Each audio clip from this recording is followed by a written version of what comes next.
Television নাটক হয়ে ওঠে বিনোদনের প্রধান মাধ্যম। আর সেই জায়গা থেকেই তৈরি হয় তারকাদের পারিশ্রমিকের এক নতুন সমীকরণ। বর্তমানে এই ইন্ডাস্ট্রিতে সবচেয়ে বেশি পারিশ্রমিক নেওয়া অভিনেতাদের তালিকায় শীর্ষে আছেন জিয়াউল ফারুক অপূর্ব।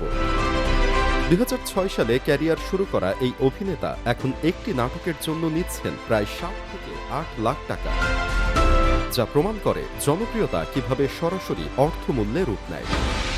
অন্যদিকে অভিজ্ঞতার জায়গা থেকে ভিন্ন অবস্থানে আছেন মোশাররফ করিম। ১৯৯৯ সালে যাত্রা শুরু করা এই অভিনেতা এখন একদিনেই অধিকাংশ নাটকের শুটিং শেষ করেন, আর তার পারিশ্রমিক প্রায় ৩ লাখ টাকা।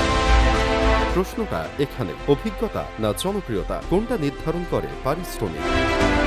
এবং এখানেই বিষয়টি জটিল হয়ে ওঠে। মাঝামাঝি অবস্থানে আছেন মুশফিক আর ফারহান, যিনি প্রতিটি নাটকে পারিশ্রমিক নিচ্ছেন প্রায় ২.৫ লাখ টাকা।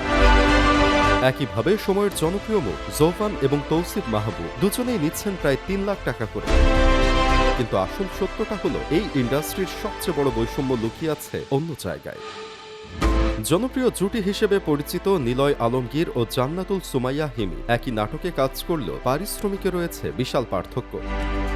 যেখানে নিলয় নিচ্ছেন প্রায় ৩ লাখ টাকা, সেখানে হিমির পারিশ্রমিক মাত্র ৮,০০০ টাকা। এখানেই তৈরি হয় বিতর্ক। একই অবস্থা দেখা যায় তানিয়া বৃষ্টির ক্ষেত্রেও। অন্যদিকে নায়িকাদের মধ্যে তুলনামূলকভাবে বেশি পারিশ্রমিক পাচ্ছেন তানজিম তিশা ও কেয়া পায়েল, প্রতিটি নাটকে প্রায় ১.৫ লাখ টাকা করে।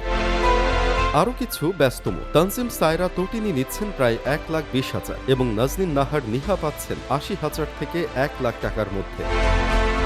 অন্যদিকে পুরুষ অভিনেতাদের মধ্যে শামীম হাসান সরকার, আরশ খান এবং খায়রুল বাশা প্রতিজনই একটি নাটকের জন্য নিচ্ছেন ১ লাখ থেকে ১,২০,০০০ টাকা।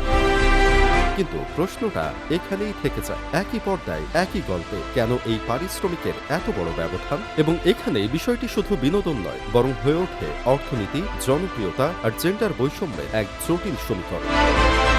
শেষ পর্যন্ত ছোট পর্দার এই ঝলমলে জগতের আড়ালে চলতে থাকে এক অদৃশ্য হিসাব, যেখানে আলোটা সবার জন্য সমান নয়।